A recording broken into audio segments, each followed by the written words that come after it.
തീർച്ചയായും ഇന്നത്തെ പ്രധാന ചർച്ച അതിൻ്റെ കാര്യം തന്നെയാണ്. ESI മെഡിക്കൽ കോളേജിൻ്റെ കാര്യത്തിൽ എന്താ ഒരു അപ്ഡേഷൻ?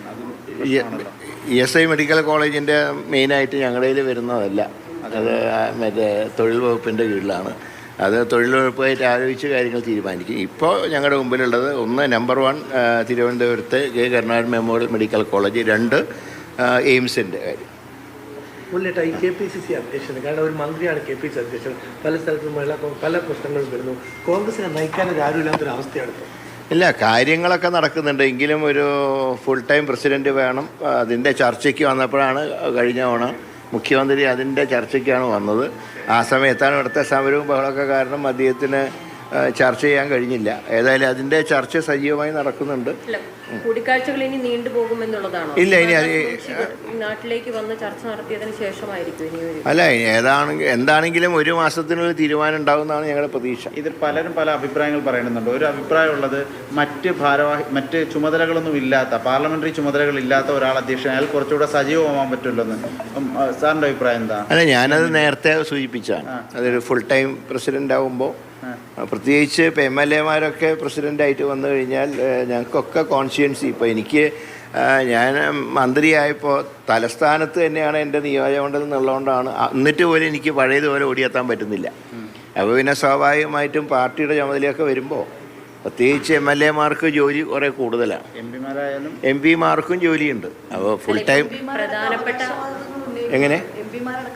അല്ല, അതിൽ തെറ്റില്ല. കാരണം മുൻപ് MP-മാർക്ക് ഞാൻ MP ആയിരിക്കുമ്പോഴാണ് KPCC പ്രസിഡന്റ് ആയത്. പക്ഷെ അന്ന് എനിക്ക് അറിയാം, ഞാൻ അനുഭവിച്ച ബുദ്ധിമുട്ട് എനിക്കറിയാം. പഞ്ചാബിലും തമിഴ്നാട്ടിലും ഒക്കെ MP-മാരാണ്.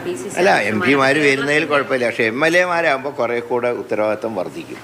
കാരണം പ്രോട്ടോക്കോളിൽ താഴോട്ട് വരുന്നതോറും ജോലി കൂടും. അങ്ങയുടെ അഭിപ്രായം ഫുൾ ടൈം വേണം എന്നുള്ളത്? ഫുൾ ടൈം പ്രസിഡന്റ് ഉണ്ടാകുന്നതാണ് ഇപ്പോഴത്തെ സാഹചര്യത്തിൽ. കാരണം ഇപ്പോൾ ഭരണകക്ഷി കൂടിയാണ്. സ്വാഭാവികമായിട്ടും ഭരണകക്ഷിയാകുമ്പോൾ കുറേയൊക്കെ എത്ര നല്ല കാര്യങ്ങൾ ചെയ്താലും ചെറിയൊരു ആൻറ്റി ഇൻകംബൻസി വേവ് ഉണ്ടാവും. അപ്പോൾ അതിനെയൊക്കെ തരണം ചെയ്യാൻ ഒരു ഫുൾ ടൈം പ്രസിഡന്റ് ഉണ്ടാകുന്നതാണ് പാർട്ടിക്ക് നല്ലത്. അല്ല, MP-മാർക്കും അതിന് യോഗ്യതയുണ്ടല്ലോ. മുമ്പ് MP-മാരെ പരിഗണിച്ചിട്ടുണ്ട്. ഞാൻ MP ആയിരുന്നപ്പോഴാണ് KPCC പ്രസിഡന്റ് ആയത്. അതുകൊണ്ട് MP-മാർ വരുന്നതിലും വിരോധമില്ല. പക്ഷേ ഒരു ഫുൾ ടൈം പ്രസിഡന്റാണ് നല്ലതെന്നാണ് എൻ്റെ അഭിപ്രായം. ഞാൻ നേരത്തെ പറഞ്ഞിട്ടുള്ള കാര്യമാണ്. ഇനി ഏതായാലും MP-മാർ വന്നാലും വിരോധമൊന്നുമില്ല. അങ്ങയുടെ മനസ്സിൽ ആരെങ്കിലും ഉണ്ടോ? എൻ്റെ മനസ്സിൽ അങ്ങനെ ആരുമില്ല. ഞാനിപ്പോൾ എന്നെ ഏൽപ്പിച്ച വകുപ്പ് നന്നായിട്ട് കൊണ്ടുപോകാന്നുള്ള കാര്യം മാത്രമേ ഉള്ളൂ. അതുകൊണ്ട് പാർട്ടി കാര്യങ്ങൾ പാർട്ടി നേതൃത്വം തീരുമാനിക്കട്ടെ. രാഹുൽ ഗാന്ധിയായിട്ട് കൂടിക്കാഴ്ച എന്തെങ്കിലും ഉണ്ടോ? അല്ല, ഇന്നിപ്പോൾ എനിക്ക് സമയം കിട്ടുമെന്ന് എനിക്ക് അറിയില്ല. കാരണം അദ്ദേഹത്തിന് സമയം ഉണ്ടാവില്ല ചിലപ്പോൾ. എന്തായാലും സംഘടനാ ജനറൽ സെക്രട്ടറി ഇനി കാണുന്നുണ്ട്. KC വേണുഗോപാലിനെ കണ്ട് വൈകുന്നേരം സംസാരിക്കുന്നു.